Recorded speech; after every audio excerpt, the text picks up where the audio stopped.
Hi, I was talking to one of my clients earlier in the week, and she was describing a situation to me that I thought would be appropriate to discuss here. So she's new in her role, so she's only been in her role for about a month, and she's finding her feet and working out what the requirements of the role are.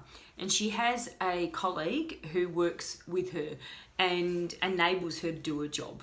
So they work together to deliver outcomes. They both have specific outcomes, but they work together. And this other individual is probably taking some leniencies that she shouldn't. So finishing at 3 o'clock, going home early, not quite getting everything done, etc., etc. And when I asked my client what conversation she'd had with that individual about the situation, she'd said to me, "Oh, I haven't. I've just worked harder. I've just dug in. I've just got it done. You know, we need to deliver these, and I've just got in and done it." And I've said to her, "So how does that work? Like, how does this individual change her behavior or do something differently if you're enabling her?" And she's like, "What do you mean I'm enabling her? I'm not enabling her." And I said, "Well, when she goes home and doesn't get her deliverables done and you pick them up, that's enabling. So next time, there was no consequences. So next time, it's obviously not important. She can do the same thing again." And my client's like, I don't want to upset her. Like, I really need her to work with me, and I don't want to upset her. And this is really common. I don't want to upset them. I need them to work with me, so I'm just going to suck it up and not say anything. So what happens when you suck it up and not say anything is you're dropping your standard and you're dropping your expectation of that individual. And the outcome doesn't change, or the deliverable you need to achieve doesn't change. So effectively all you're doing is lessening the work that they do and increasing yours. And this isn't sustainable. Or if it is sustainable, it means you're going to work twice as hard and potentially work more hours. So why do we not want to have these conversations? Is it because we don't like setting clarity for people? Is it because we don't feel that we're in a position to do that? Or is it that we like people and we want to make people happy, and having a conversation that feels like it could be difficult is just not something we want to do? So I suppose it's kind of all of those. But the challenge that I see is in business, so often when there's emotion, it's because there's a lack of structure and systems, and there's a lack of alignment and clarity on what those structures and systems are. So let me explain. So if I asked this individual what her job was, she would tell me X, Y, Z. And if I asked her what she was accountable for, she'd probably tell me A, B, C.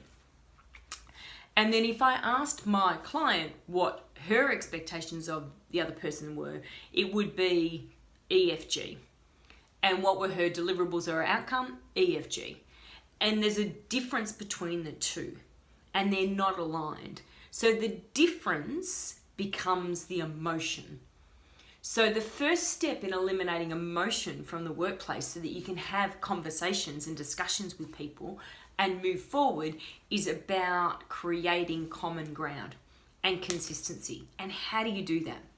So the first thing you need to do is work out what the difference is. So find out from the individual, well, what is your job? What are you accountable for? Do you have a job description? Is the job description accurate? What are your measurables? What are your KPIs? What happens when you don't deliver them? What does success look like? All of those questions. And you need to get specific. So specifically, what are your KPIs? Oh, I've got some measurements about sales. Well, what specifically is your KPI on sales? And is there a timeline? Is there a how you need to deliver these? So getting specific and understanding exactly what she believes her role is. And then you defining what you believe her role is and looking for where they are inconsistent. And what happens with most people is it's a lack of accountability over a period of time that means that they've changed their role from what it was originally and what it needs to be to what suits them. And people don't necessarily do that day 1 to day 2. We have natural strengths and natural abilities. So we're more comfortable doing certain things than we are others. So we tend to play to our strengths and avoid our weaknesses or our opportunities. So over time, people shift their job to one that suits them better, or they're more able to be successful in, because we all want to be successful. The challenge is that the role that needs to be done in the business? And that's the conversation that needs to take place. So the first step for me is about understanding what they believe their role is and understanding what you believe the role needs to be, and creating where you are today to where you need to be. Then you can have a conversation about this may be what you've done in the past and you've done this really successfully, but this is what I need you to do in the future because this is what the business needs. And how do you help that person to transition from here to here? And if you do it with logic and process and systems and transition them, it's a much more comfortable conversation than dealing with an emotive one, which goes to you don't know, you don't understand, da da da da da. So I hope this is helpful. How to remove emotion from your business. It's around putting the right systems and structure in place to enable your people to be really, really clear on what's required of them and how they need to do it. Hope it's helpful. Thanks, Justine.